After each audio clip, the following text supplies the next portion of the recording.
All right, folks, welcome back to This Week. Today we have Jordan Henry. What's up? And we have Emilio Martinez Hey again. there, how you doing? And they're both going to be debating the woke right. And we've been having an off-camera discussion about whether Nicholas J. Fuentes is doing what he does out of a meme or out of a comedy routine. Emilio was talking about Nick Fuentes being the next Dave Chappelle. Well, I didn't say he was the next Dave Chappelle. You said, oh no, you said he was the I said Dave he Chappelle. operated on the same factors as Dave Chappelle. Okay, so today they're going to be debating the woke right, and we're going to start out with Nick Fuentes. And I'm going to time this, structure this a little bit today so that we can kind of hit different points with stuff. But they're each going to get in each topic. They're each going to get an opening, 3-minute opening argument, and then a minute and a half of back and forth. And we'll do it like 2 rounds of back and forth, and then we'll change the topic. What do you guys think about that? Yeah, sure. Sure, let's give it a shot. Cool. You guys want to flip on it on who starts first, or Doesn't matter. I'll let Jordan start first. okay? All right. So 3 minutes on the clock, Jordan. All right. Yeah. So I'm a conservative, and I come from a conservative value structure. But that's my political leaning. But my philosophy is liberalism, which I will defend until I die, guaranteed. And the reason being is because I want to protect freedom of speech, all the rights that we have here in America, and what we see on the left. Obviously, we all agree that the left has become extreme, taken over by extremists, and it's become identitarian, collectivism, critically conscious in a technical form. Critically conscious means that you look at the world structure and you see it is inherently oppressive. It is inherently undermining your fundamental humanity. And we're talking about capitalism, private property, free speech, the right to bear arms, all the constitutional rights that I cherish. On the left, I think that's very obvious to anybody who is paying attention and is not so brainwashed that they, vote for any Democrat without actually thinking for themselves. The same thing is happening on the right. The exact inverse of that, collectivization, identitarianism, and it's the horseshoe theory in effect. And but fundamentally, it's the exact same mechanism underlying the current movement on the right that is subverting those constitutional values of individualism. And I'm always going to be an individualist, and I completely reject identitarianism, whether it's, white, black, doesn't matter. Any sexuality, I don't care what you are, couldn't care less. Feel free to do whatever you want. Keep it away from my kids. Keep it away from my kids' education. Don't make me spend my tax dollars on it, and be held accountable when you cross that line. I'm deeply offended by both sides of that. I think it's unconstitutional. You see the woke right talking about how they want to have Christian nationalism, meaning they actually do want, like we talked about last time, you wanted to have 1,000 years of Christian reign, whatever, which is insane. And it's anti-constitutional. It violates Article 6, where there's no religious test. I think it's crazy that you say that you support the Constitution. I think you're lying to yourself. It doesn't make any sense. You're intellectually dishonest with yourself. I'm talking. You got 5 seconds No, left. all I was saying, I was just like, oh, okay. All right, that's your That's time. all I was Absolutely. saying. You can continue. Go for it. That's your time. So I went in on the personal attacks already. Oh yeah, dude. After that conversation we had before, where you started defending Nick Fuentes after he said he loves Hitler, I'm a little disgusted with you. Well, Emilio? just don't let me near your kids. Emilio, you got 3 minutes on the clock. Go ahead. Okay, great. So I had an aha moment because last time we met, Jordan did say I was intellectually dishonest, and And that kind of thing just kind of gets to me because I'm like, what? I'm intellectually dishonest. I mean, yeah, sure, I may be lying to myself. I have lied to myself in the past, but I am a constant pursuit of truth and honesty and authenticity. So I'm probably one of the most open-minded people you'll ever meet because I'm willing to listen, I'm willing to understand, and I'm willing to get into other people's perspectives. So I've always been that way. And, but it was when you said intellectual. Oh, yeah, because you said I did not believe in the Constitution. Article 6. Right. But I believed that there was the idea of Christian nationalism was valid. So he sees those two things as a cognitive dissonance. This is where we fundamentally disagree because I'm also very conservative. I'm also concerned about what we teach children. I'm also very pro-America, and I care about people's freedoms.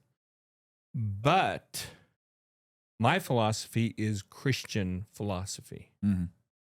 I've gone out there in the world, and I've tried on a lot of different philosophies. And at the end of the day, I came to a very strong Christian philosophy, and it's probably very nuanced once you start digging into it.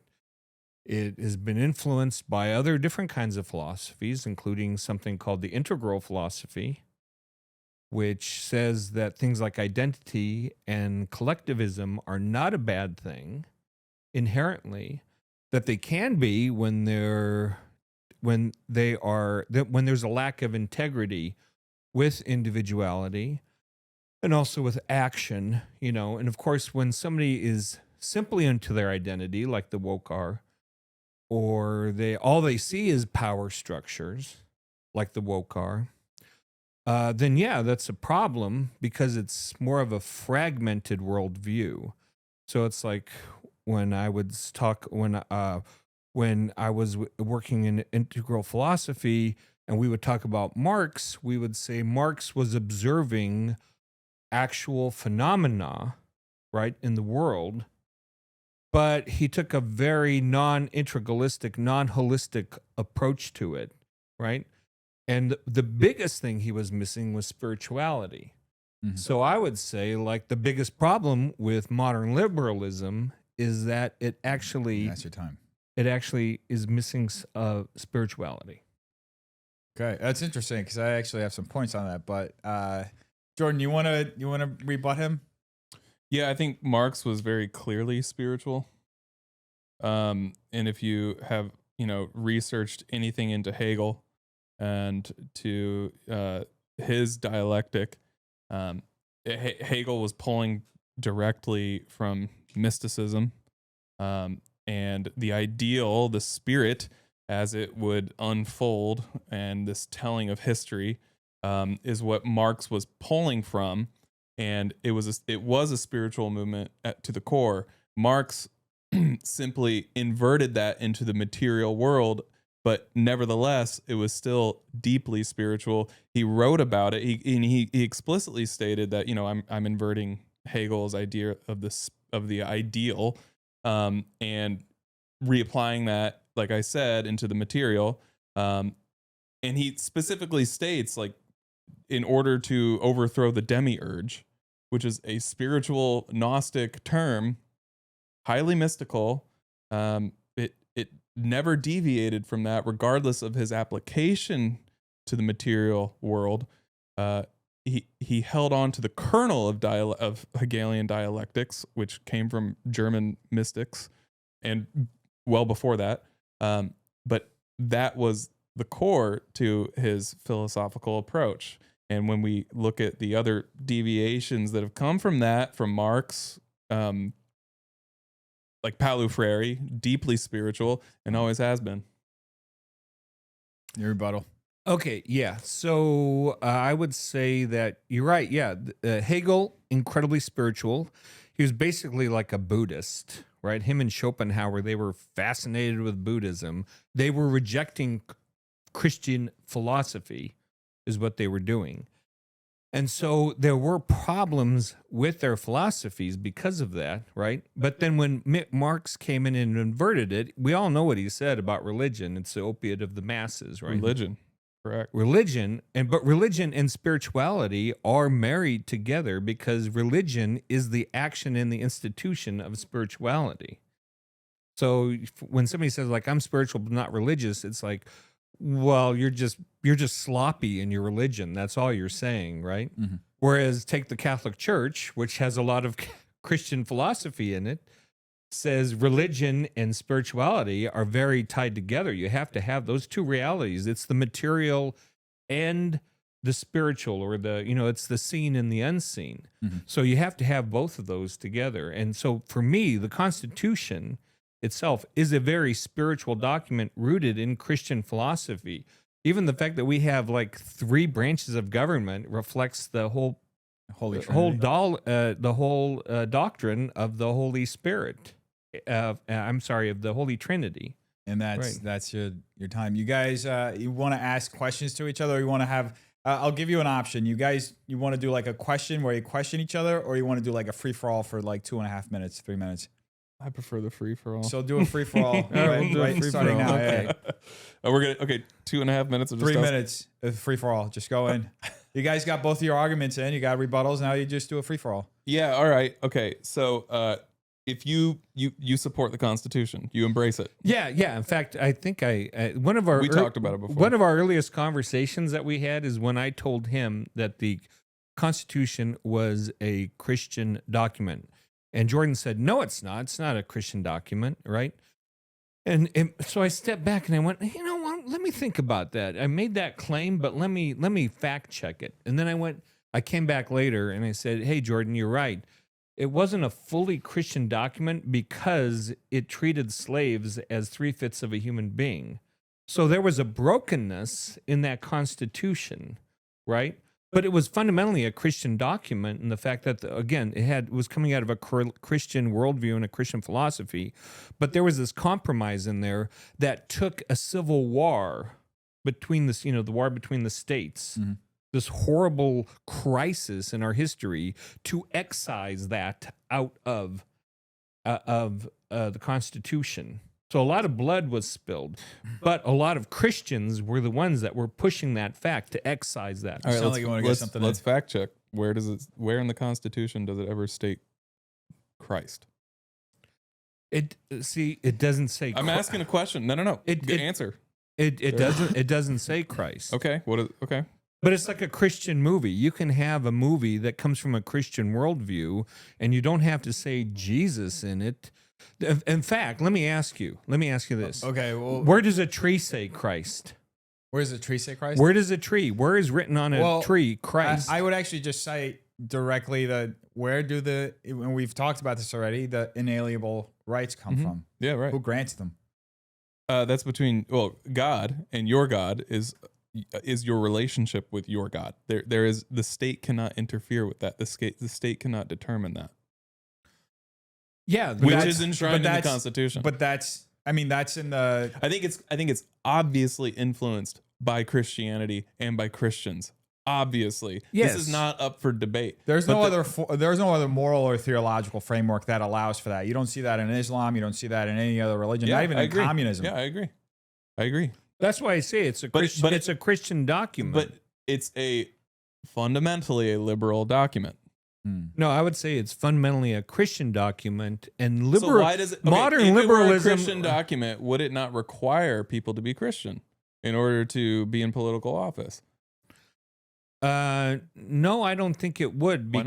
Why? Because it's a political document. Yeah, exactly. It's a political document that is but it's coming out of Christian philosophy, right? Mm-hmm.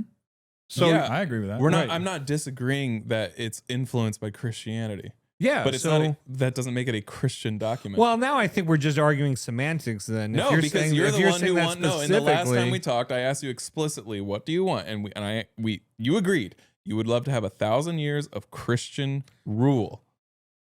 You literally said that, dude. That's like literally in the Bible. They talk about the millennial kingdom, like 2,000 years of Christian thought has said there's going to be 1,000-year reign. How do you do that with Article 6 of the Constitution, which does not explicitly prohibits religious tests? Well, here's the deal. This is where the Constitution is also a very Christian document, because at the end of it, it has this little bit about it's amendable.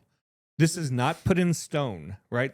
The Constitution itself, first of all, it's a founding document, but it is not the document that founded the United States. It's not. There's a Declaration of Independence.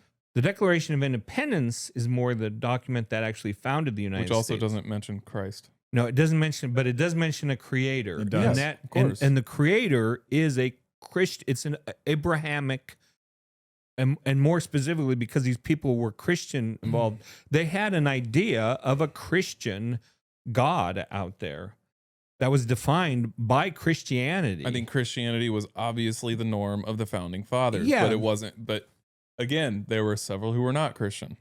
No, but they were Christian infused, just like Thomas Jefferson. He didn't take the Quran and take out all the mystical parts. So in your 1,000 years of Christian reign, Jews cannot hold office, correct? Yeah, probably Jews will not hold office if Christ is the king. No. Here it is. So if it's yeah, but that's okay. just in So the when you're- Bible. There it is, guys. So That's just in the Bible. in your Christian there it is. theocracy, you wouldn't allow for that. I mean, that like, is like when Jesus is the king. Okay. is and no, that Jews won't inherently be- no. anti-Christian. And what enforceable law would be on the books to enact that? Okay, Under the Constitution. okay, all right. Isn't But hold that on, hold on. inherently anti-Christian too? And now remember, I It's said it's unconstitutional. I said the Constitution was amendable, which means that a new constitutional convention could be called. This document that we have could be completely thrown away. Yeah, that's the end of America. No, it's not. Yes, it's not, it is. That's Yes. not the end of. That is not the end of America. No, it is. No, it's not. Hey, And I'll if tell you you do why. that- if you do that- I'll tell you If why. you do that, I'm taking up arms, and you're going down, my friend. Let me tell Really? you. I will. Well, you I would- will you- literally join any force. I'll join the left to take you down. You're saying We'll it's, never it's allow the that. states Hold on who one made second. the Continue. Constitution. I just want to ask you real quick. In this reframing of the Constitution or framing of a new Constitution, what are you're just gonna base it off of what specifically? The Bible, You said the Bible, the New Testament. the New Testament. What parts of it, and also, what other countries? Is there an example of them taking something that works and then completely undoing it to create something else from scratch, especially a constitution like that? No, well, okay, you said something that works. If the Constitution gets to the point where it no longer works, it can be reworked. That's exactly what our founding fathers did with the Articles of Confederation. They were basically libertarians to start. They were like, hey, you know what? It's the states mainly, federal, we don't want too much federal power.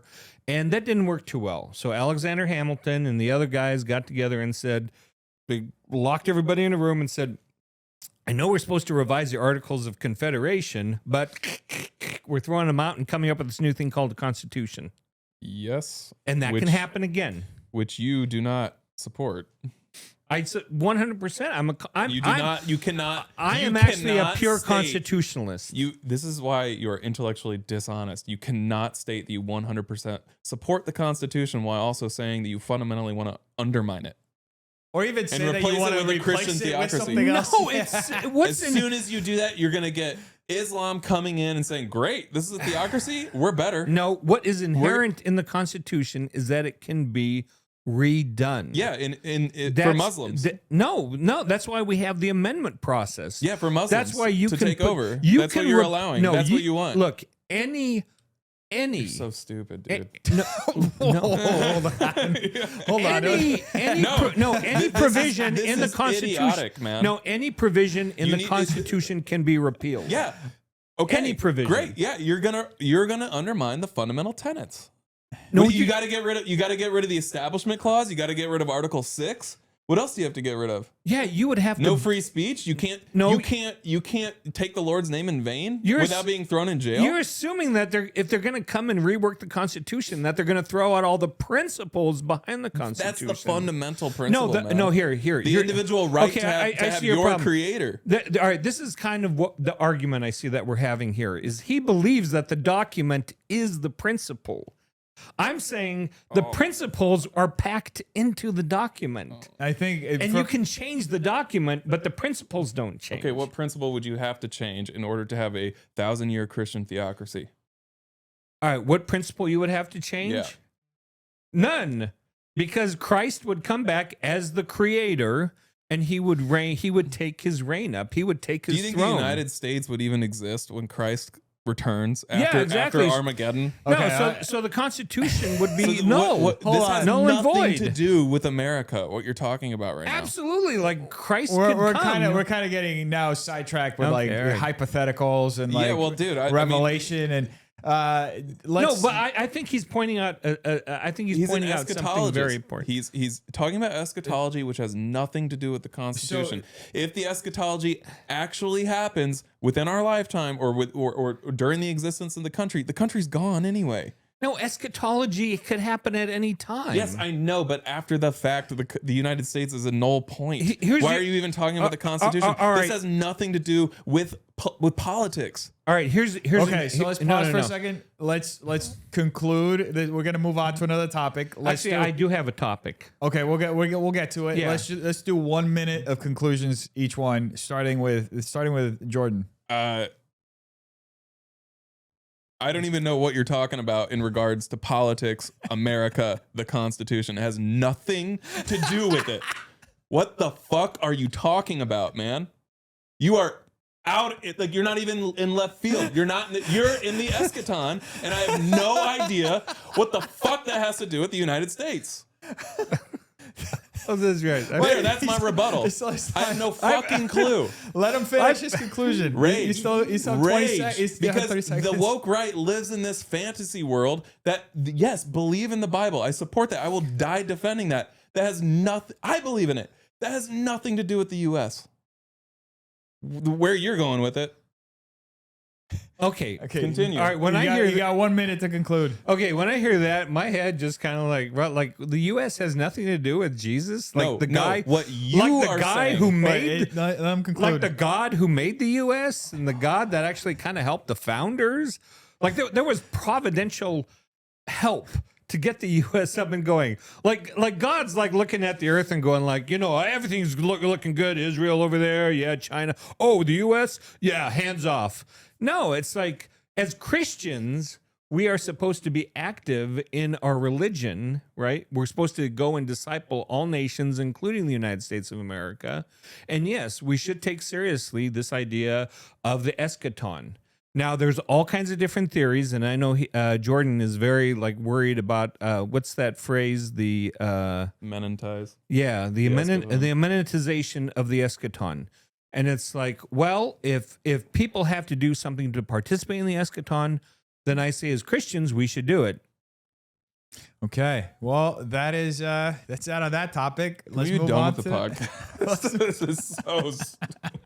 All right. So the next topic now, they're going to be discussing their eschatological beliefs, basically the end times, Revelation, what they both believe it from the woke right perspective and from the liberal perspective. Going to start out with Emilio. 3 minutes on the clock. What are your eschatological beliefs? Okay, well, I didn't used to have a very strong eschatological preference. I always considered myself like an eschatological agnostic in the fact that, hey, only Jesus knows the time. Only the Father knows the time and the place. Because that's what Jesus says, is that, he will come like a thief in the night, but only the Father knows when.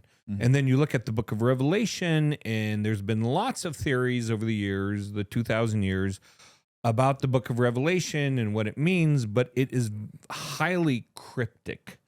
And so, despite the fact that people have come up with very specific theories, ultimately, I think that the book of Revelation is so cryptic so that the devil himself will not be able to figure out what the eschaton, or literally the last day, of the end times will be. When God comes to judge the living and the dead, right? And then creates a new heaven and a new earth, recreates creation, right? So over the years, however, I have kind of taken a preference towards something called postmillennialism, which means that Jesus will return after the millennial kingdom, right? After 1,000 years of how can you say, Christian reign, right? So, that's the basic idea of it. And I'm not an eschatological expert. I can barely say the word. But that's the thing that I have a preference the most. And it's because when I look at the other eschatological belief systems, they tend to create a certain kind of behavior, like premillennials who believe that Jesus is going to show up before the millennial, right? He's going to show up during there's premillennial, pre-trib millennial, and post-trib, and if you've ever seen the Left Behind series, that's like premillennial. If you've ever talked to dispensationalists, they're very premillennial. That's why a lot of people support Israel, because of their premillennialist beliefs. So, but I find that what they tend to do is they tend to withdraw from the world. They tend to be like, Jesus, come now. They tend to think that the end times are just going to happen during their lifetime and all their problems are going to be solved. And I don't think that that's a very healthy approach when you're trying to evangelize the world. The postmillennial approach has a little bit more of the go out and disciple all nations, and then when all nations are discipled, then Christ will return. And so they tend to be thinking like that. That's it. Yeah, okay. Just conclude that thought. Yeah, so then they think like a basic thing is like looking at technology is not evil and from the devil. Technology is one of the ways that humanity actually undoes the curses that were there at the Garden of Eden. Gotcha. All right, Jordan? So earlier you stated that, I'm just going to respond to what you said real quick before I answer. You stated that the 1,000-year of Christian reign would occur after Jesus came, but just then you said the 1,000 years would come before Jesus would come back. Okay, so that's a contradiction right there that I'm just going to point out. Okay. So none of that makes sense that you would want 1,000 years reign, especially in America, where that is unconstitutional.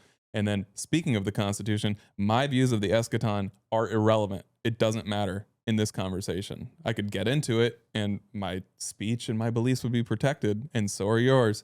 It has no bearing on this conversation whatsoever. It has nothing to do with what we're talking about. I'm here to defend the Constitution, liberalism, individualism. That is it. I want your right to believe in whatever you want, to collectivize however you want, and to keep it away from me. That is exactly what everybody deserves in this country. And there's no place for this whatsoever within the American context. You can't fundamentally change our founding documents to support your worldview. It will not work. It will never work. I will die defending that. Because if what you're saying does occur, we're going to have a civil war. That's going to be your fucking eschaton.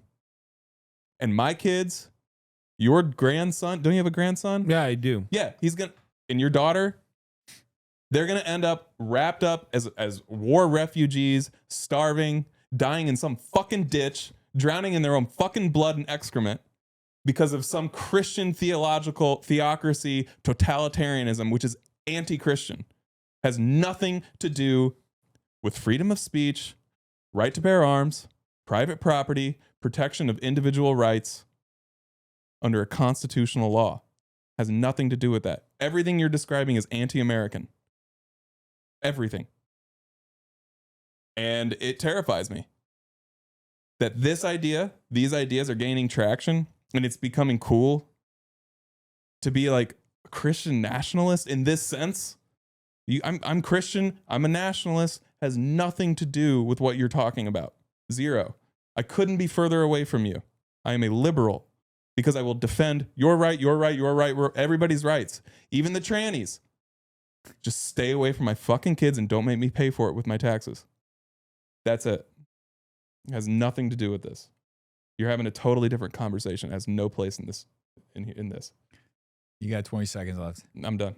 Okay. All right. All right. You got 90 seconds to respond. We'll do rebuttals and then we'll go free for all. Okay. Well, first off, I would say he's definitely not a post-millennial. He's probably an amillennialist. It's irrelevant. Could be a premillennialist. It's irrelevant. Well, no, it's our belief systems. Our belief systems affect our choices and our actions, right? And what we're willing to die on, actually. So I would say it is important. That's actually one of the reasons that I decided to go ahead and not be an agnostic anymore, eschatologically, and to just like pick one that would help me to actually motivate me to go into culture and into society and change things, because I actually see it the other way. It's not that we're going to have a civil war. It's that if Christians do not stand up and take back the conscience of this nation, we are going to descend into a thing that, frankly, the trannies will run things, and they're anti-Christian, okay? They're anti-Bible, they're anti-Jesus, they're anti-holy. And they will run things, and the godless will run things, and then my children will die in the street. They'll die in the street, and there won't be any freedom of religion because religion will be outlawed. You're going to get the exact same catastrophe. He's got 10 more seconds left. And you can okay. So I always say, like, I had the freedom to explore all these different religions and then come to the true religion, right? Okay. My children, I do not want my children and grandchildren and their children. I do not. It's not responsible for me to leave a world where their faith will be tested by a sword against their throat. Okay, Jordan, 90 seconds. Yeah, that's exactly what the left wants. The left wants you to collectivize and try to overthrow the country, just like on J6. Take that as an example. The insurrection. They got so much mileage out of that. They want that. They want a radical sect of Christianity to think that the Constitution is Christian, so they can try to overthrow it and try to take over the government, so they will have justification to bring in their communist rule. It's that's dialectics, by the way. That's dialectics on the ground in political action. You're the right wing, they're the left wing, and I'm stuck in the middle. The only correct people in this whole debate are the liberals, the only ones, because we're saying everybody's wrong. If you're going to come in and try to usurp my individual rights, you're all wrong. And that's the position to defend if you are actually a constitutionalist, which you're not. You're clearly not. You're not. You are not. You cannot have what you want under the Constitution. You got about 25 seconds left. I'm done. Okay. All right, so we'll do 3 minutes free for all right now. All right. Go ahead. I already did. Go ahead. Okay, all right. Yeah, I mean, defend the Constitution. Okay, you're saying that I am not a constitutionalist. I am a constitutionalist because I believe that the Constitution has been the stabilizing document of the last 200 and some years, right? However, the Constitution does have some problems in it that are coming now to fruition, right? And part of it is because this nation did not actually adhere to its Christian principles with things like slavery. We held on to slavery.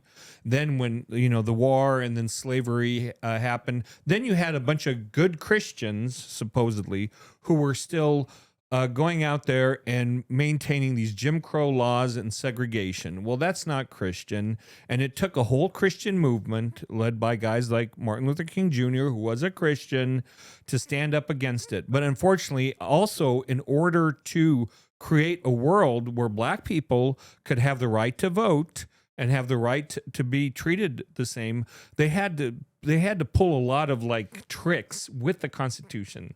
Mm-hmm. Like the 13th, 14th Amendment, also the kind of like a lot of the Supreme Court justice rulings, mm-hmm. They had to justify a lot. So then after the civil rights movement, the woke then jumped on those and pushed out gay marriage, abortion, everything from, you could say it started with birth control. I know the Pope would think that. But yeah, birth control, gay marriage, anti-sodomy laws, you know, it just goes on and on. So I would actually say liberalism is pre-wokeism. So what do you think about that, Jordan? Again, he's not answering the question. What's the question? What's the question I should want to answer? How can you possibly defend the Constitution and then also say that you want 1,000 years of Christian theocracy? Wait, can I just clarify one thing? Are you saying that you actually want it, or are you just citing the post-millennial theory of revelation? I actually want 1,000-year reign out of Christ. all the theories of revelation, you just said the 1,000 years comes before Jesus. Yeah, no. You're right. You don't even know what you believe. No. You're right. Just to clarify, I know I'm right. Just to clarify, the millennial, it's more of in post-millennialism, it's more of a millennial age. Mm-hmm. Right, then Christ comes to take the throne. So it's more of a millennial age. I don't even care. I don't even care about post-millennialism and what you think about it. I don't care. We're here to talk about woke right, infiltration, collectivism, totalitarianism, in direct opposition to the Constitution. Right, okay, but what you're going to find out that is a lot of the accusations against. A lot of the accusations against people who are woke right are actually post-millennial. Guys like Joel Webbin, guys like Doug Wilson, those guys. Yeah, and Joel Webbin, like we talked about last time, only wants property-owning men, right, to vote. Isn't that what he said? Property-owning men. That was literally the law 200 years ago. Yeah, and you would not. Again, I'm for a functional society. You better buy some land, dude. I am for a functional society. So just because we rolled out something does not mean you have to stick with it, right? You don't have to stick with something just because you rolled it out. I don't think you understand. And rampant liberal individualism, which creates like hardcore libertarianism, failed in this country already. It's been tested. It failed. How did it fail?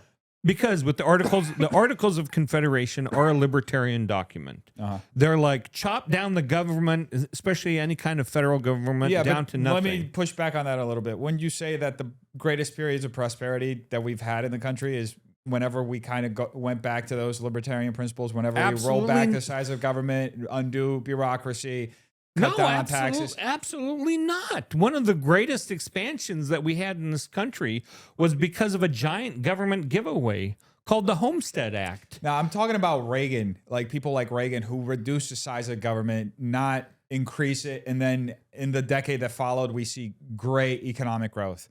That's what I'm talking about. Great entrepreneurial development. Well, I'm not a believer in huge expansionist government. But if I were to take the devil's advocate on your position, I could say that Roosevelt's New Deal actually led to the greatest expansion of this country's economics during the 1950s. It set the groundwork for the establishment and the expansion of the welfare state, which is honestly, to me, the thing that's holding us back. But I'm just basing it on your theory, on your theory that there's this connection between government expansion and prosperity. No, that's not what I said. I said, wouldn't you say that whenever we've returned to libertarian principles? No, I wouldn't say that. Not the government, the country has grown. No, I wouldn't say that because the post-war era was not a libertarian-run document. In fact, or a libertarian-run time. It was actually the opposite. You're saying the country grew more and in a more significant way post-war because of the welfare state than it did, let's say, in the 80s and 90s during the Reagan and the Clinton eras, where there was a lot of deregulation. Absolutely. During the Reagan era, there was actually a lot of economic recession. That's how Bill Clinton got elected. Yeah, but I mean, right? It's the economy, stupid. It was huge economic growth that followed it. I mean, there was a savings and loans crash. There were other things. There was a tech bubble. There was an internet 1.0 boom and crash. Right. In fact, actually, a lot of the growth in the 90s was caused by what? The internet. Mm-hmm. Who created the internet? Al Gore. But yeah, he did. He really did. He created the marketplace called the internet. Jordan, what do you think about this? What do you're in a different conversation altogether. Yeah. So bring it back to what you want to bring it back to. Listen, we have the right to vote. I mean, all of those issues, I understand that we could get into them, but we're talking on like a much deeper level. It's not even about looking at like historical exceptions or examples of what works or what doesn't. That's not what we're talking about right now. So then bring it back to what you want. Yeah. Well, I think I've already made my statement very clear. The reason why, for viewers, the reason why I'm like irritated, clearly, is because when we came in, we were talking about Fuentes, and I think we should talk about Fuentes. So then let's make Okay. that let's make that the next topic. Yeah. Okay. And I'll lay it up. Sure. So this next topic is Nick Fuentes a Nazi? And we're gonna start out with Jordan. Yeah, I don't think he's a Nazi. He said he's not a Nazi, and I do believe him. I think he's being sincere. I think most of what he says, he's being sincere. And I think he hides behind this lie of joking that Emilio completely trusts, which is anything but the case. And this is the video we were watching before. It's just a clip, 30 seconds. Hitler was a pedophile and kind of a pagan. It's like, well, he was also really fucking cool. So, time to grow up. We're not children anymore. Am I right? Am I right? Am I right, boys? Am I right? Let's go. He was also really fucking cool. And any boy knows that. Anybody who watches these videos where he's rolling down the street and stuff, it's like, this guy's awesome. This guy's cool. All right, follow-up clip. Because when I played that, Emilio laughed just like he did now. He laughed. I did. Yeah, he thinks it's funny. So we'll let Emilio explain his position afterwards and just get your points in. Yeah, here's my point. Uh-huh. Fuentes was on PBD's podcast, Valuetainment, and someone asked him if he's being sensational or serious.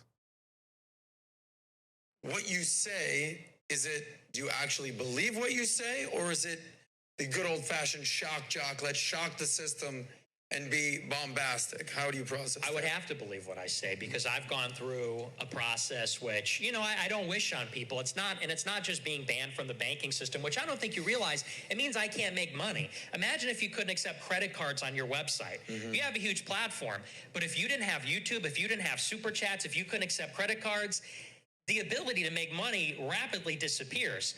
As far as the sensationalism goes, I'll admit I'm sensational like anybody. It's marketing. But I've gone through the gauntlet of what I have at a very young age. And again, like I said, it's it's the social media deplatforming. It's being ostracized by my high school friends and the whole gamut of having views like I have because I really believe them. And it's founded not, by the way, in like race baiting or something. It's founded in my conviction in Catholicism.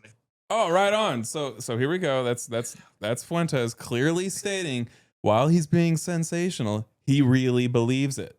And he's willing to pay the price that he has paid. Obviously, I disagree with corporations, banks attacking him, removing his ability to transact. That's ridiculous. I hate it too. But that doesn't mean he's right. And it means that he said it right there.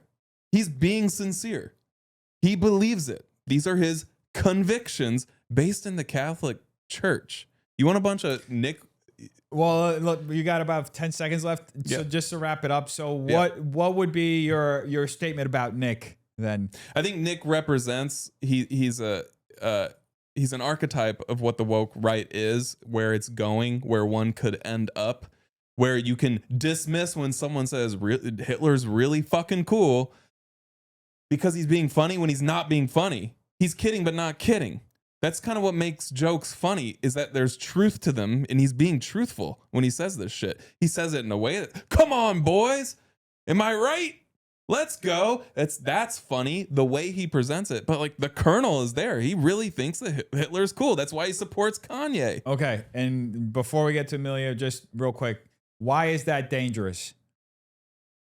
Because it's identitarianism, collectivism, which will, as we saw in the 20th century, hundreds of millions died. In the 21st century, with modern nuclear warfare, That will be billions of people. Fuck that, and fuck all this identitarianism. Okay. So we got him down. Now you got 3 minutes. I'll give you like 3.5 because he got some more. That's fine. Okay, so Nick Fuentes, yes, I laughed because Nick Fuentes he's kind of a prankster, okay? He's kind of like the Eric Andre of like he is. He just like says these wild things. And when he says it, I know that there's a boomer out there that has just crapped his pants because somebody said Hitler was cool. Like, Hitler's not cool. And Bro, I'm like, you're the boomer. I'm the millennial, but continue. I'm Gen X. It's of all, I'm Gen X. I'm not a boomer. I will kill somebody if they call me a boomer. Oh my God. I'm not a boomer. It's actually very punk rock for him to just say that. He's just being punk rock. And he's kind of a punk. I hear I've never met him. I've met a lot of his followers. Milo Yiannopoulos says he's a complete horrible person, and I tend to believe Milo over Nick, frankly, an these idiot days. too, man. But the thing is, though, his beliefs are based actually in an anti-identitarian position. Nick? Yes, his beliefs. What? Because Hold on, let him do if his you thing. listen to the Nick Fuentes origin story, he was first getting into conservative politics like 2015, 2016. He goes to Daily Wire where he thinks he's going to be like, hey, I can be the next Ben Shapiro, right? And then he starts asking questions like, hey, how come I can never say anything negative about Israel? I can say negative things about everything else, but I can never say anything about Israel. And he gets told, that's anti-Semitism. That's why. And he starts going like, well, that doesn't make sense. And then over time, he gets labeled like this white supremacist because he goes down to this, a thing in North Carolina that have Charlottesville, right? Yeah. The whole to find people on both sides. And it's like, we all know that to be called a Nazi is just what the left calls you when they're losing the argument. Mm-hmm. But it happens inside the right where people will be called Nazi if they question the Jewish identitarian movement that is part of republicanism. And part of that comes from a premillennial eschatology that puts a lot of weight on Israel as being very important to the eschaton. So actually, a lot of people who are criticizing the woke right are trying to immanentize the eschaton by sending billions of dollars to Israel. And we have guys like James Lindsay who thinks it's, he just jumps on that bandwagon. And what's his other friend? Chris Matthews, right? What's the other guy? I can't remember. It's the Christian guy he's always hanging on with. Anyway, I'll remember it. Okay. Michael O'Fallon? Yeah, Michael O'Fallon is also like very pro-Israel. So you have all these guys, like Ted Cruz going on Tucker Carlson. Tucker Carlson is woke right. And Ted Cruz is like, you have to support Israel. It's in the Bible. I'm like, wait, time out. So all Christians who want anything to do with the Bible and government are woke right, except for people who think that we need to fund Israel with a blank check because that's in the Bible? Like that's the only part of the Bible that is okay on the right? And the woke right is identitarian? Yeah. No, it's like people who put Israeli flags in their bio, they're identitarian. All right, Jordan. So you got 90 seconds. Yeah, I mean, you just carried a lot of water for Fuentes and went on a tirade about Israel. I understand the viewpoint. I think that is, you can have the view. I don't care. It's irrelevant to what we're talking about. Again. Because I asked you very specifically, do you think Fuentes is telling the truth when he says Hitler's really fucking cool? And you immediately said like he was being a victim of Ben Shapiro. Sure, maybe. You don't know. I don't know. I don't know what happened. We know Nick's side. We know somewhat of a Shapiro side. The point is, Fuentes goes out and says, yes, these are my convictions. Yeah, I'm being sensational, but it comes from my convictions, and that's proven by the fact that I've suffered so much, which I disagree with. The fact that they do that to him, but it doesn't change the fact that he still thinks Hitler's really fucking cool. Let's keep going here. Another Fuentes clip. And you might have seen what I was up to. I was in the laboratory. I was at Nazi headquarters. Jesus Christ. With the lead Nazi of planet Earth and the universe, yay, the supreme leader of America. Good to see him. I have to say, he's looking great. So he's up to some pretty cool stuff. A lot of interesting look, no, it's not done. New direction he's taking with everything. I'm loving the new sound, which he called anti-Semitic. You know, look, when the head Nazi of the universe calls, you got to answer the call. Some people get the call from the Jews. I get the call from the Nazis. I get the call from the number one Nazi on earth, and I answer the fucking call. And I get on a plane, and I travel to Swastika World Headquarters. Jesus Christ. And I'm there to support the fucking team. So anyway, so that's why I took a little time off from the show. His convictions are formed from his Catholic worldview. Okay, wait, hold on. Let's. All right, Emilio, you get 2 minutes. And look, as a Catholic, I Of course. have to push back on that because it's not a Catholic worldview. Technically, the Catholics were accused of being a little complicit with the Nazis. So. Okay, we're not going to get into that discussion right now. It's irrelevant. They could have stood up to the. all I They have could. to say- The Pope could have stood up to the Nazis a little I'm just harder. I'm just gonna say two things. Nick Fuentes doesn't speak for all Catholics, and also in that video there is somewhat of a satirical tone. Him saying that Kanye West is the head Nazi of the world is kind of a black man. Being the head Nazi is like a paradox in any circumstance, right? Hitler would never accept that, which is part of where the premise comes from. But I don't want to start anti-Semitism, which he calls his new music. Yeah, exactly. So I mean, he's like walking that line. He's clearly beyond it, but he's also like, there's no line. Yeah, I understand. The line's like 20 miles away, dude. I understand, but there's a kernel. There's enough of a kernel. So this is what a lot of people will do, like Nick, when they're trolling. There's enough of a kernel of satire in it where he has plausible deniability. That's what that is in that sense. I don't give a shit. So I know. Why does anybody take this guy seriously? I don't know how many people do, honestly. Same with Martyr Made. Same with Martyr Made, like we talked about. We showed his Nazi merch that he posted, and he wants to be a respected historian. Nick wants to be a respected political influencer. Why the fuck does anybody listen to this guy if half of what he says is just lying? But he's not lying. But he is lying. But he's not. But he is, because of Ben Shapiro. That was your argument. Let's let him get. He's got 2 minutes on the board here to rebut you, and I don't want to make the debate about like this contesting this. But so, Emilio, you got 2 minutes. Okay, so actually, what I find when I talk to groypers, right, they're mainly young men, right, that are being.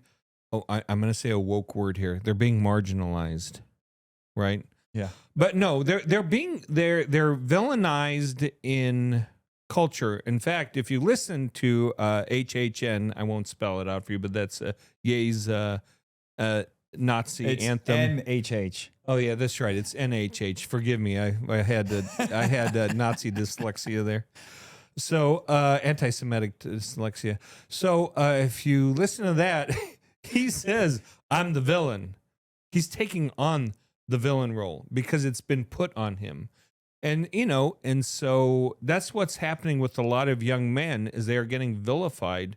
Like they get vilified for asking questions like, why are we spending all this money on Israel? I don't want to go die in Israel. We're not going to start a war with Iran, are we? That's why they were very afraid. The same way that you're afraid of your kids dying in a war, these young men are actually afraid that Iran and Israel were going to do something and it was going to escalate. Thank God it didn't. But they're worried about those things. And then you talk to people like the Armenians, right? Like here in the Armenian community, you'll find a lot of like Nazis, because they're very upset with Israel, that Israel funded the cleaning out of Artsakh. Artsakh. Yes, thank you. right, by Azerbaijan. That Israel sent money to Azerbaijan. Why? Because Azerbaijan is one of the oil suppliers to Israel. So it's like they're very upset with that. And like, why can't we question these things? Right? Did you just... Okay, that's 2 minutes. So free for all for 3 minutes. Let's do that. Okay, so is Nick Fuentes... Who do you think shows up at his rallies? Okay, first of all, critical consciousness. This is exactly what you just did. You put a group of young men who are victimized by the societal norm, the post-war consensus, we could say. Yeah. Right? Yeah. Yeah. And they are the victims. They are marginalized, correct? I said it's that word. Yeah. I'm just spitting it back at you. So they are justified in having this point of view, or at least being attracted to Kanye's self-villainization, right? How does this fit your Christian worldview? Are you defending Kanye West? Are you defending the Groypers? Are you defending them? Are you justifying their behavior? No, I'm observing the Groypers and what's happening with these young men, and seeing their pain and seeing how they have been treated. That they like. I just talked to a young guy yesterday, right? And he goes like, "I hate college. I go there, and my professor first announces we're not going to talk about discrimination in this class. We're not. I'm not going to tolerate any discrimination. No. Don't even get into it. Don't even get into it, because I'm trying to keep you on track here. Wouldn't you want to tell that guy, don't fall for Fuentes? Don't fall for Kanye. Do not collectivize around your identity, because that's exactly what the left would want you to do. It's just inverted. Wouldn't you say, hold on, man. You can get through. Better yourself. Get your family together. Get married. Have a good life. Take care of yourself. Do not get wrapped into this satanic self-villainization.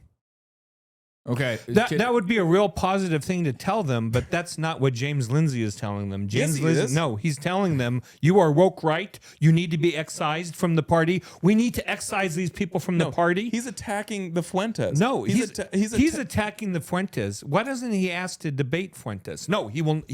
James Lindsay refuses to have these. Who cares? This isn't about James Lindsay. It is about James Lindsay. He's the number one person pushing this whole woke right thing. Shit? No, he didn't even come up with the term. He didn't come up with the term. And who cares? But he has become the poster child. A lot of people agree with him. A lot of people agree with him, and they're wrong. They are part of the problem. I see them. I see them posting on X. Do you condemn Fuentes and Kanye outright? No, I do not condemn Fuentes and Kanye outright, and I will tell you what. Because first of all, one is a commentator who does a lot of comedy. The other is an artist. They are calling out these things. That is their job as a commentator and an artist. They have not called anybody to arms. So they have not said that. Can I just do one thing that'll move the conversation forward? So I need to understand one thing. At what point does entertainment become a call to action for people to do what you're basically the call to arms? They're not even doing that. They're developing critical consciousness. It's just like Frary. It's just like the communists are doing. It's the exact inversion, which is exactly what Hitler did. This is history just playing out over again. He was so pissed off and victimized by the Jews that he then self-villainized. Well, which is exactly what Kanye is doing. Wouldn't you say that? But how many Jews has Kanye killed? Jesus Christ. So the difference. The only thing Kanye killed was that beat. Okay, so in 1933, prior to the Jews being killed, you would have defended Hitler. So wait, no. This is crazy. This it's not. Like this is. Well, this is what I would have said. Hold on. You better listen to Hitler and take his concerns seriously. Hold on one second. It's just, I think it's a false equivalence, because first off, Hitler was in government. He had the option to take the actions, right, that he planned on taking. Right. Kanye's a rapper, an artist. Kanye wanted to run for president. Fuentes was his no. Kanye had zero chances. I'm not saying he didn't. Zero chance. I'm not saying he won't in 10 or 15 years after priming the fucking critical conscious pump, because that's exactly what he's doing. They're not saying call to arms yet. but they are collectivizing. So you think Kanye realistically has a reasonable chance of winning the presidency in like 10 years? I wouldn't say that Hitler did at that time. Like when he But first, Kanye isn't even when he was involved in first politics right imprisoned, now. I'd be like, well, Hitler's never going to rise up to power. But Hitler was actively involved in politics. Kanye isn't. If it's not, I don't give a shit about Kanye. It's gonna be someone. Yeah. It's gonna be someone, and it's gonna be some psychopath that the woke right is like, yep. See, no, That's our guy. I completely disagree, because this is another place that we really separate on the fact that he's got liberal philosophy and I have Christian philosophy at my root. Because when you have Christian philosophy at your root, you will seem sometimes like you're woke, but it's impossible for you to truly be woke, right? Because let me tell you why.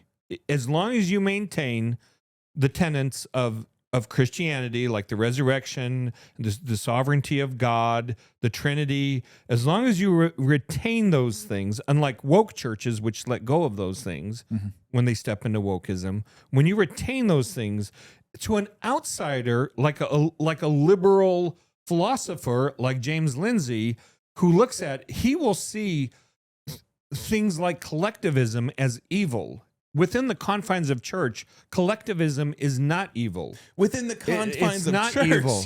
Within the confines of church. Within the confines of the Christian worldview, collectivism is not evil. Well, I agree. And also critical consciousness, the problem with critical consciousness or critical theory is not that they're pointing out things about oppression and power structures. The problems are the solutions they're coming with, and all those solutions not having any kind of spiritual basis. And actually being based. It's satanic. Being based in two It's things. very spiritual. Two things that are kind of It's contradictory. Very spiritual. A supreme state and a rampant individualism that gives you Pride Month that says you can do whatever the hell you want in your own bedroom. I don't care. You can just do whatever you want. Oh, but here comes the state that now tells you have to support that. Yeah. Otherwise, that's the you'll line. go to jail. That's the line, dude. That's the line. That's the woke. And No. that's liberalism. That No. is actually No, liberalism- That's you know what that is? It's Christianity squeezed through a liberal lens gets you wokeism. I don't give. Okay. Again, this has nothing to do with your personal beliefs or your right to collectivize. Absolutely, it or does. your right. Absolutely, it is. You got to because zoom out. Then I'm asking. I'm asking you. citizen. Dude, you can collectivize. You can believe whatever you want. You can go to whatever church. You can go be a Nazi. I don't care. Good for you. But I can't march in the streets. Yes, you can. I would defend your right to march in the streets as a Nazi. And then I can't take my principles into government. You cannot force those principles upon other people Through laws. I can't force them through laws and the police force and the military. If it violates their rights. You can't force people to be Christian. Right. You can't force gays not to be gay in their private life. You cannot do that. That's like saying you can't force somebody to not murder in their private life. You can actually you can't force somebody to not or do something. Okay. But you can give them Being gay consequences. there's absolutely no analogy between murder and being gay. I would in a legal defense. say they're both Hold on, sins. listen, You're insane. I would say they're both sins. Unless the gay person is raping someone, Okay. that is the only way that it would be a problem. We are getting, Or it would be we're getting off analogous. track. This is So the stupidest let's- conversation. No. It took us like 9 hours to get to this point where I'm just beyond any sort of patience with this anymore, because we're not having the same conversation. I think you're a totalitarian at heart. You do not support. Okay, so let's Bullshit. take a I second. literally Hold believe on. I am a constitutionalist. You know why? Because I'm a federalist. So Oh my stop for a God. second. Let's stop. So 30 seconds. Explain why he's a totalitarian. I already did 10 times. Just do it real quick. 30 seconds. He wants 1,000 years of Christian theocracy. He wants to undermine the Constitution. He actually said he wanted to get rid of it because, yeah, you did. Yes, Hold you on. did. Let him finish. Hold on. Let him finish. Yeah, you did. Because I said it has nothing to do with the Constitution. You said, well, Jesus will be here. He'll be king. Christ will be king. And then you said it's going to happen. Christ is going to come after that. Yeah, you're right. So Okay. I misspoke. this is all bullshit. Emilio has no idea what he's talking about. He cannot say that he's a constitutionalist at all. And dude, you're a fraud. I'm sorry. Okay. You're trying So- to have this. You're trying to have it both ways, and it makes zero All right. sense. Sorry to put the burden of proof on you to prove that you are, but just why are you not what he's describing? Why are you not a totalitarian and a constitutionalist? Well, I am a constitutionalist because I believe in the federal government. I'm against the Articles of Confederation, right? That was a failure. So, And do the Constitution itself says you can rewrite the Constitution. Okay, so do you? So in what it's just a sense- document. It's, Yeah, but those- it's so- not. It's not. The Constitution is not America. Hold on, I'm trying to It's move the this forward. rules by which we're going to play. I understand. I'm trying to move this forward. Nope. So he's saying you're totalitarian I because. think he's made an idol of the Constitution. Hold on 1 second. We'll get to Nope. that in a second. But he's not really a Hold on, let me constitutionalist. say one thing. Because he's not a saying- federalist. Okay, He's hold not a on. federalist. 1 second. So he's saying you're a totalitarian because you abide by the post-millennial theory of revelation, right? Explain to him how that can work with you being a constitutionalist. I'm not a totalitarian in the usual definition of a totalitarian state where there's a dictator, because I do not believe that full authority in this world can ever be held by a human being. So any kind of dictator that is out there is going to have his or her authority be subject to God's sovereign authority. So okay, so let me. So let I me see can't if be a can- totalitarian because So you're not a totalitarian in the sense of government. You're a totalitarian in the sense of God's authority. I am a totalitarian in the sense of God's authority, right? I guess Okay. being Christian makes me a No, totalitarian. I'm a Christian, dude. Now, I now- know. Don't play so- that stupid game. Now hold on. Now to just kind of piggyback off what he's saying. Let's say that there's a person who claims to be anointed by God and that they have been given the power of the government, that they should be like Franco or like, another dictator that we've had, divine right. Well, you'll actually find out that if you research what the founders said, what they kind of felt by having a democratic republic is that they were rejecting a king, an earthly king, and they were actually looking to reinstate God as the king of the nation. Okay, so you're basically saying So that because of the Constitution, it's impossible for that to happen. Is that what you're trying to say?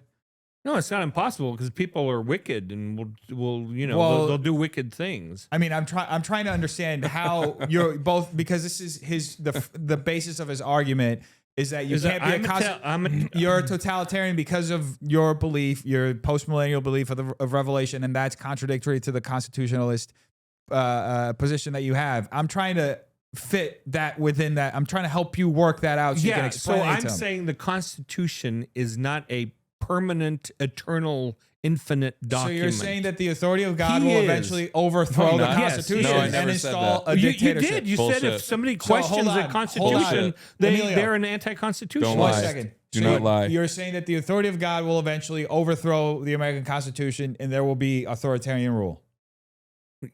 By God, yes. Yeah, right. So we have the inalienable right to believe in whatever God we want, right? Constitutionally. So yeah, you're an just authoritarian. like You're a the spirit- totalitarian. No. Yeah, That's- just like Well, I know yeah, he just is. like you have the inalienable right to believe that, you also have the inalienable consequence of going to hell. All right, and you want to put that into a document and have that be the rule of the law, the law of the land. I mean, No. What's in the rule of the land is for people to have the freedom to test that truth out, which Okay, is a biblical so in your Christian concept. in your Christian theocracy. I you never. would- Okay, in my Christian theocracy, Yeah, go you ahead. did say that you wanted a 1,000-year reign. I want a 1,000-year reign. That's right. Quit. No, I want a 1,000-year reign. Go Yeah, ahead. okay. In my Christian theocracy, Yeah, yes. and I just don't even want to rehash this because we already talked about No. it. Say it again. Say it again. Go ahead. Yeah, we talked about how like adultery or lying, bearing false witness, coveting your neighbor. Those would all be laws in your worldview. They were laws. And- They were laws here in the United and States. you couldn't take the Lord's name in vain, right? And you can make that a law. You know, I know you could, but dude, like, you bro, can have consequences for that. I understand what you're arguing for, Okay. and you're a totalitarian. So wait, hold on. What? I'm a totalitarian Fuck because you, I want, dude. because Dude, I, if you do because I this- want to if make you- a law. Dude, fuck you. Because I want to make a law that makes people I'll fight better. you to the death over that, man. Dude, You'll find me over the. Emilio. let me oh, ask. yeah. Let me for ask you. sure. Hold on For one sure, second. dude. If we have to fight a civil war, I'm all for it. Oh, okay. But All I right. want to avoid it, dude. All right, hang on. That's on. why I'm Hold here, on. is to talk. Hang on, hang One on, hang second, on. let me say Are one you thing. okay with the? Let me just ask this: are you okay with the law where they teach your children about queer identities in school? Are you okay with that? Because that's the law in the book. Are you mentally No. not here at all? Are you, no, I'm asking Have you known me for the past 3 Yeah, years? Exactly. I think you're being a hypocrite. No, because, I'm not. No, I'm no, being no, a because liberal. you, I'm being consistent, You're dude. actually not being a liberal because most You're so liberals I stupid. know want children to understand the fullness of human sexuality, which is on a spectrum. Which I think what you're includes, doing, you've listened to so many people who are manipulating the Christian faith into thinking that it's a political action movement. And that is anti-Christian, like we've talked about. And this right here, you're subverting what Christ would actually want. Christ wants people to choose to come to him on their own behalf.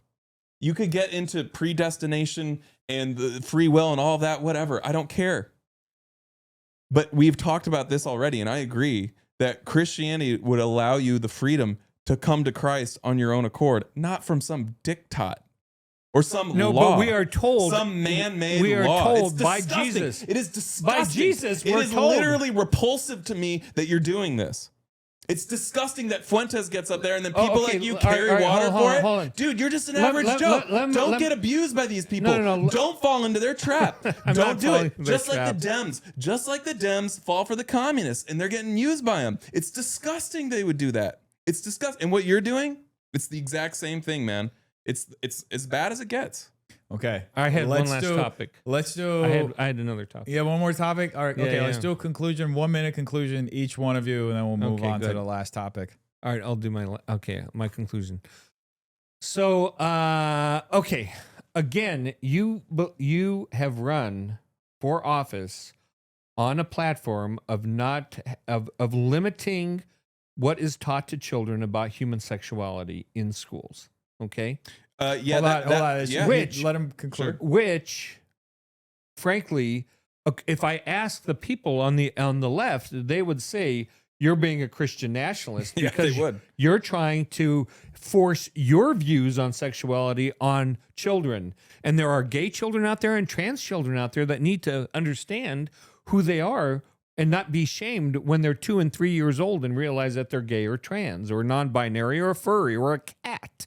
Right? They don't need to be shamed. So you are pushing your beliefs on these people. You have advocated for those laws. And I applaud you for doing that because you are discipling those people into knowing what the truth is, which is what Jesus told us to do as Christians, to go out and disciple all nations. And a part of that is to create laws, because in Romans, it talks how the law creates the conviction for the All right. Holy Spirit.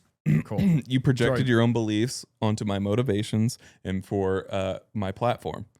I ran for transparency from the government. I ran for getting ideology out of the schools. I ran for neutral education.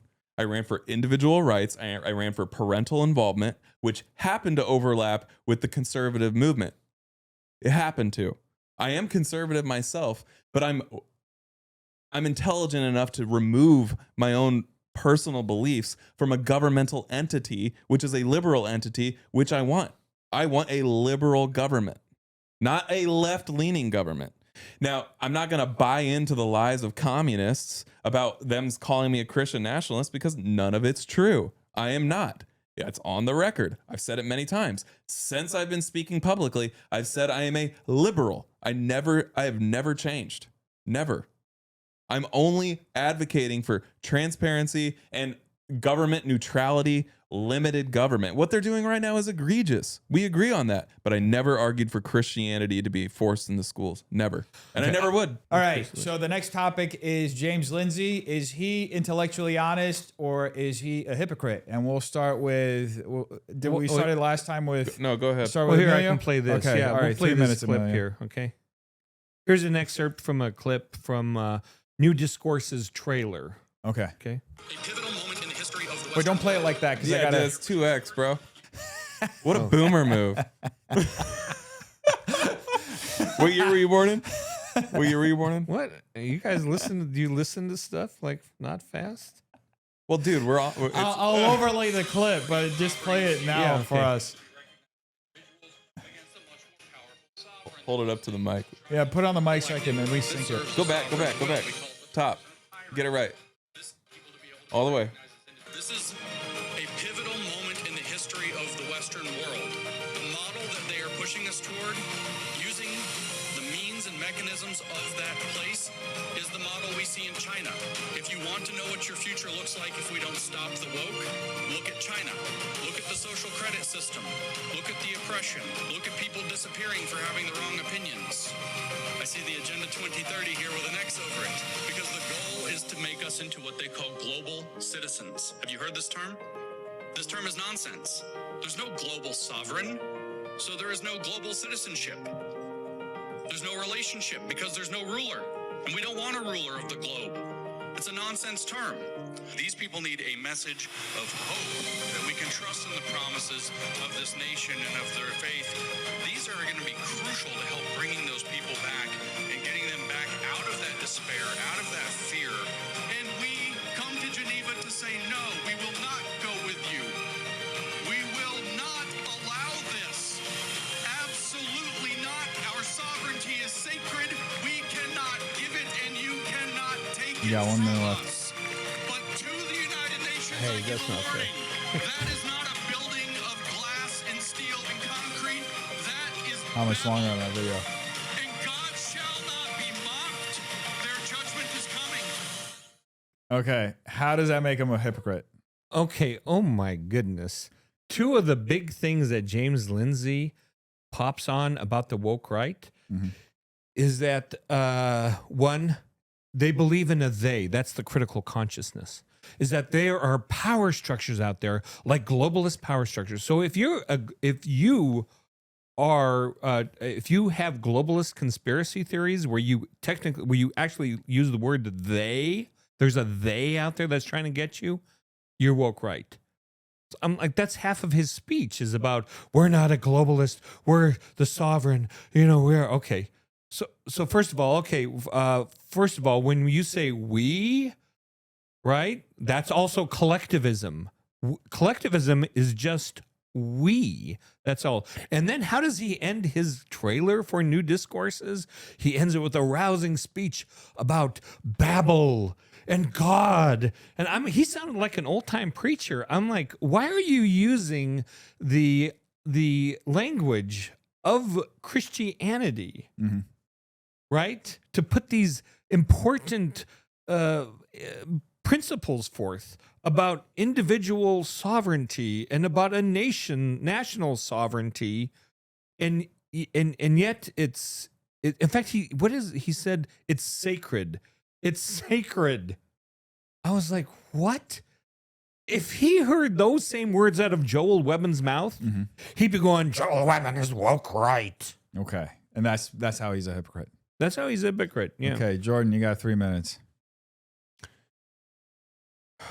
I don't think he denies the existence of a cabal. I mean, clearly he doesn't. In the World Economic Forum, the Council on Foreign Relations, I don't think he denies the fact that there are people working together to undermine our individual rights in America. And when he says we, he's talking about Americans. And we have collectivized in America around the idea of individualism, which is an inherent, I would not say contradiction, it's a complement. It's the best operating system that's ever been deployed on a country. He believes in the rights of nation states and their ability to succeed or fail. But he only cares about the American context. And that may include intervening internationally if it does work to our advantage. And I'm just, anticipating what you're going to say to that. that's not that's not a critical consciousness at all, because it's completely consistent with the Constitution. He's agnostic. He's not an atheist. He does believe that there is some truth out there that he cannot understand. I wish he were Christian. I wish he were, but that's irrelevant. I mean, that's for him to come to that conclusion. And I think that's his divine right to do so. I think he does believe that the inalienable rights enumerated in the Constitution are sacred. And I think he respects that. I just don't think he believes in the redemption of, or the resurrection of Jesus Christ. That's really it. I don't think he's hypocritical at all. He's not trying to say we should change the Constitution at all. He's arguing against people who are saying the opposite. And I think what you're doing, unfortunately, is projecting your own cognitive dissonance back onto him, when you are the one, and people like you are the ones who are saying that it's okay to collectivize and fundamentally change the structure of this country and, usurp liberal order, not the new liberal order per se, like the World Economic Forum, but he's not a hypocrite at all. I don't hear that one bit. I think the music is stupid, but I think we can all agree on that. That wasn't emotionally manipulative at all, but that's fine. The music. But I'm sensitive to music, but there's nothing in there that's contradictory at all. Joel Webbin doesn't say that. Joel Webbin says this certain group of people should have the right to vote only. That's 3 minutes. Okay, rebuttal. Okay, back to the Joel Webbin says certain people have the right to vote. Frankly, that has changed. Again, that has changed over the years. 18-year-olds couldn't vote until 1969. Mm-hmm. So, and how is that possible? Because the Constitution was changed. The Constitution is a living document that changes. And again, if it's going to be overturned, it will be replaced with something better, God willing, right? But to uphold it, like it's not the end all of America, right? America is also a people, and it's an idea, but it's not a constitution. The Constitution is just a reflection of those things. And as far as collectivism, I mean, the Constitution itself opens up with we, the people. It doesn't say we, the individuals. It says we, the people. Again, it takes us as a collective. And even the Second Amendment, right? If you look at the Second Amendment, it doesn't talk about the right of individuals to bear arms for the sake of individuals bearing arms. It says for the collective good. Mm-hmm. Does it not? The Second Amendment. It says Right. No, the individual has the right to bear arms. No. But whatever, the dude. individual has the right to bear arms for the collective good. Read the Second Amendment again. Okay. You read the Second Amendment again. So James Lindsay, again, for one last thing on James Lindsay. Mm-hmm.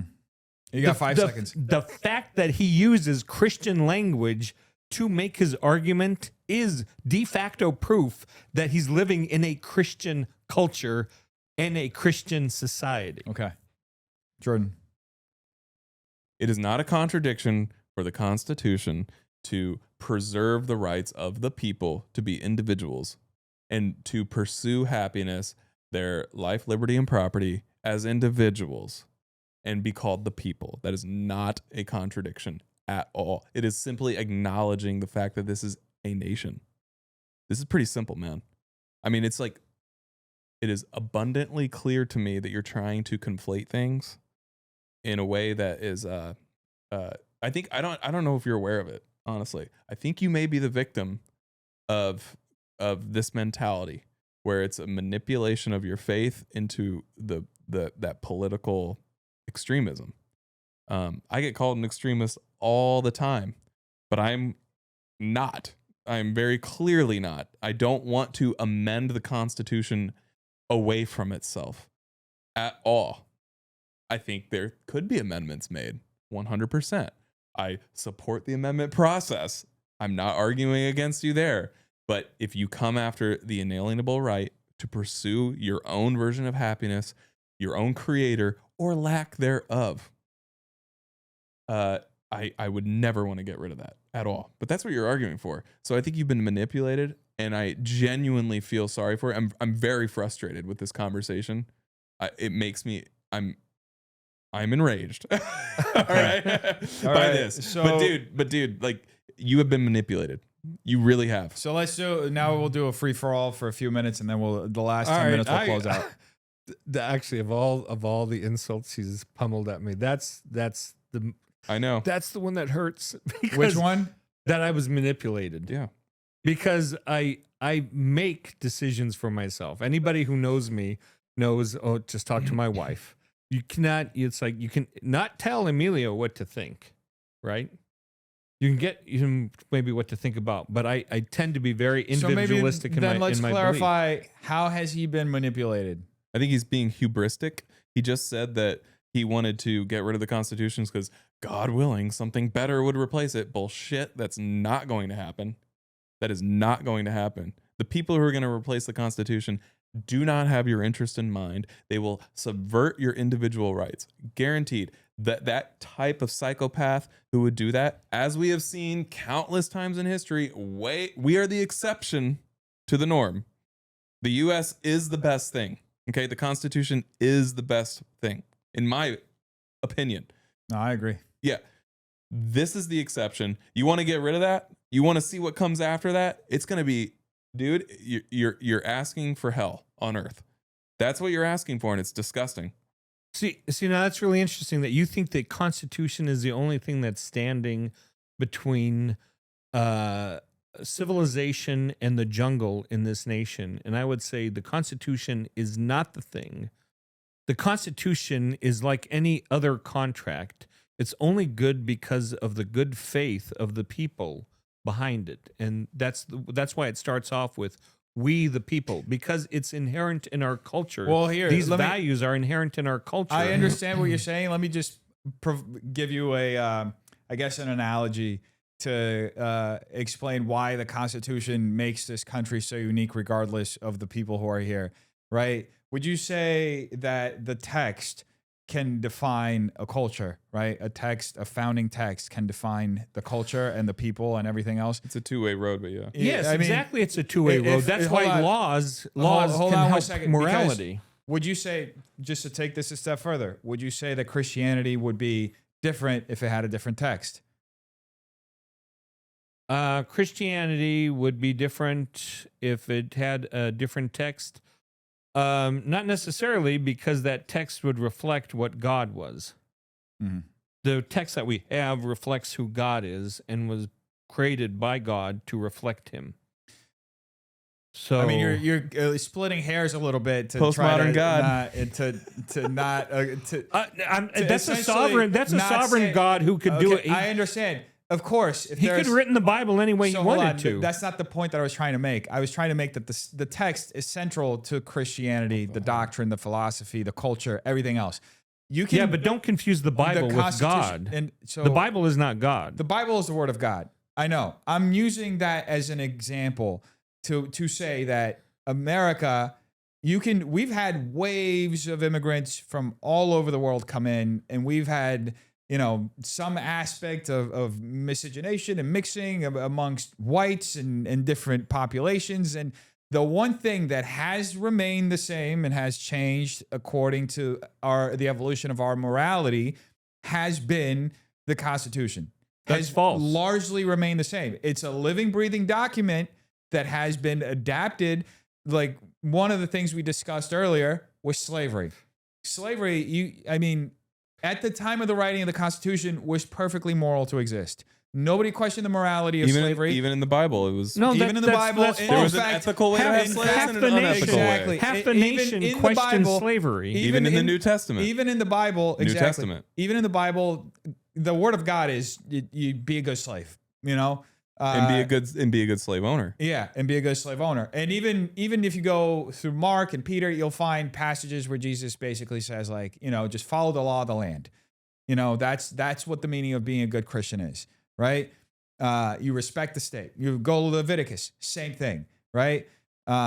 So we're really going in depth here, but the point I'm trying to illustrate is that you can't have America without having its founding documents. You can, I believe that you can completely replace the people and the culture without the founding documents and strict adherence to it. You don't have America. Yes, but the founding documents, again, the Constitution was not the founding document of the United States. No, it was the Declaration of Independence. That's why I say. But even the Declaration of Independence, what documents. came before the Declaration of Independence? I mean, the Federalist. I don't know what it is. No. The actions of the American colonials. Yes. Who were fighting against, the speech of Patrick Henry, give me your liberty or give me death. Yes. You could say that was a founding principle of America. Yeah. That preceded the Declaration of Independence. Same with my hat. So there you go. So the documents reflect the ideals and the people. It's kind of like a deed. A deed to a property is not the property. All right. A marriage license is not the marriage. It's important. Well, but it's these not. are false equivalences. No. They're exactly equivalences. No, it's not, because they are, because one is structuring a government, another one is structuring a marriage. No, it's not. A marriage is structured by the license. A marriage, you being a Christian would know, is structured by God. It's a relationship between you, your wife, and God. Well, that sounds like some Christian nationalism right there. No, it doesn't. Marriage is but seriously, seriously, the document. In fact, here let me make this little point too. The document, and this is a point about. He was saying it's unchristian to be politically active. I actually I did not say that. Okay, what did you say? I said it's unchristian. It's unchristian to use your faith to dominate the entire group of people, the entire nation.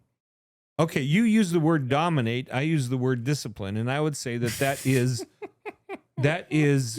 okay. It's a matter of semantics. I understand. He thinks discipline is domination. Here's another hypothetical, which is ironically that is not critical consciousness. Here's another analogy. That's more critical consciousness. No, you're lying. Here's right another now. hypothetical or analogy to test your theory about the Constitution. You can go, America.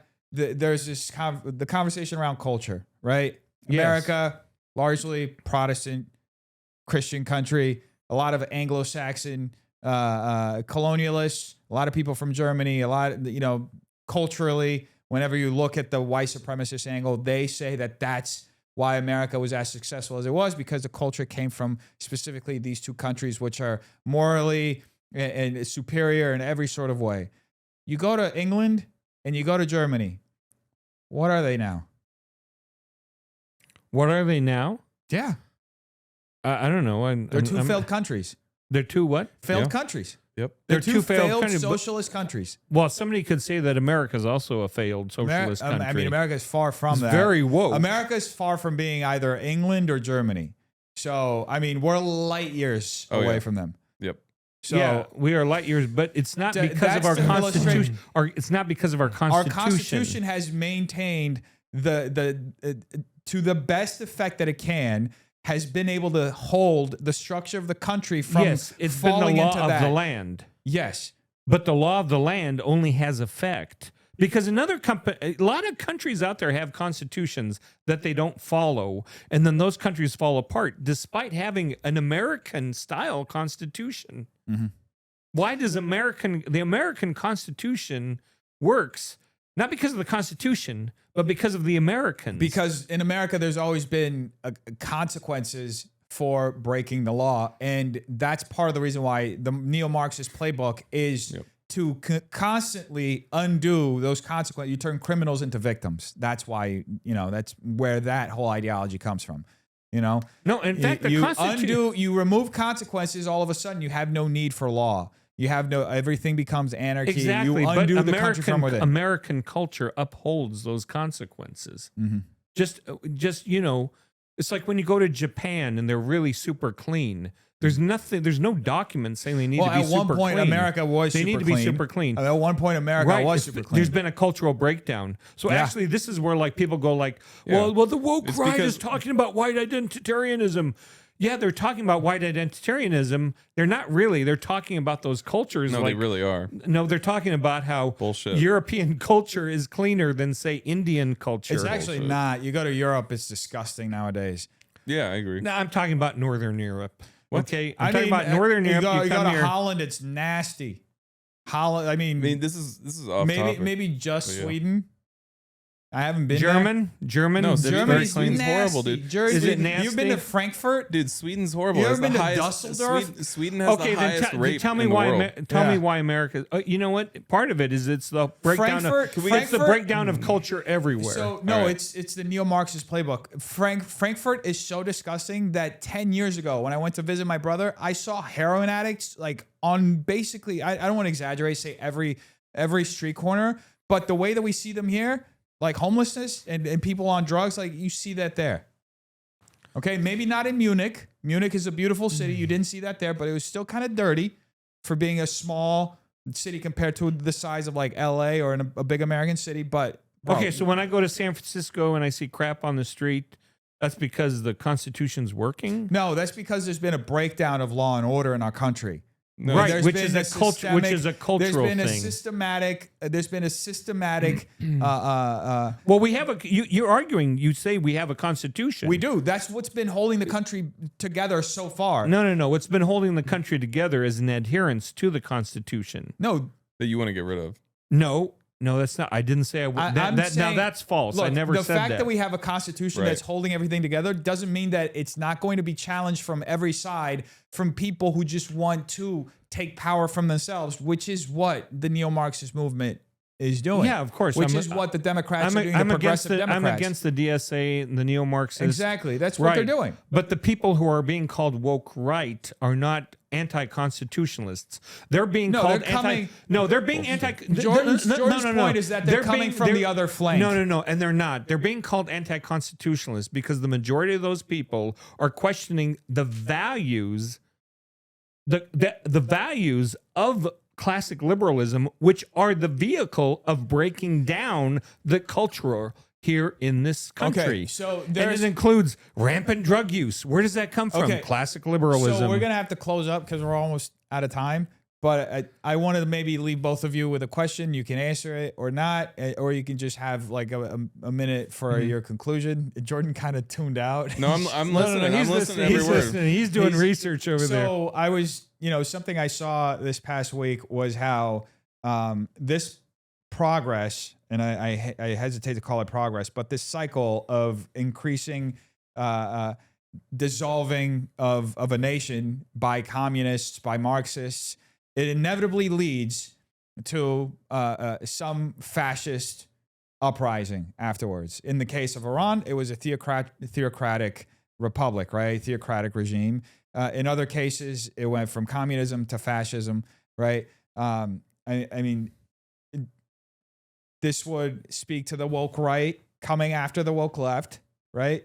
So I'm just wondering your thoughts on it, or if you want to conclude on something else, I'll give you each 1 minute.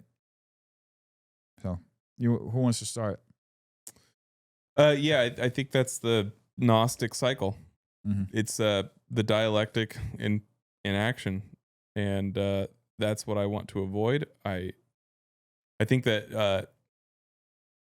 the I don't even know how to say it. Well, it's the pendulum swinging. It's the horseshoe effect, like you said.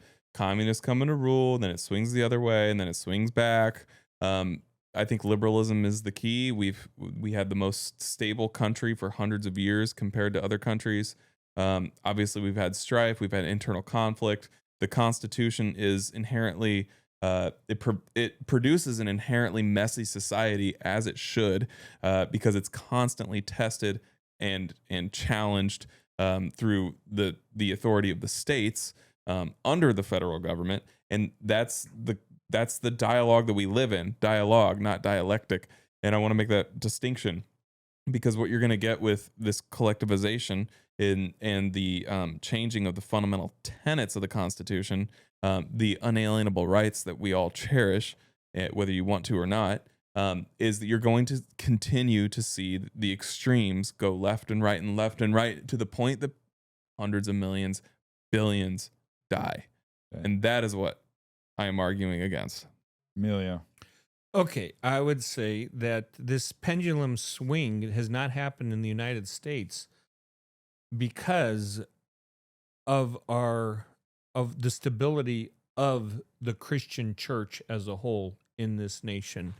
You mentioned European nations falling apart, and Mexico is the same way. When the church and falls apart within the culture, then society starts falling apart, right? And this is my point about the Constitution, is that the Christian principles behind the Constitution is what is holding this country together. The Constitution is just an artifact of that values framework, right? So I expect that this nation will only fall apart into tyranny if we become godless, if we walk away from our religious and our spiritual foundations. Then we will be in trouble if Christians do not become the conscience of this nation and disciple this nation back to the greatness it was. And let me give you an example of a country. Let me just give you this last one.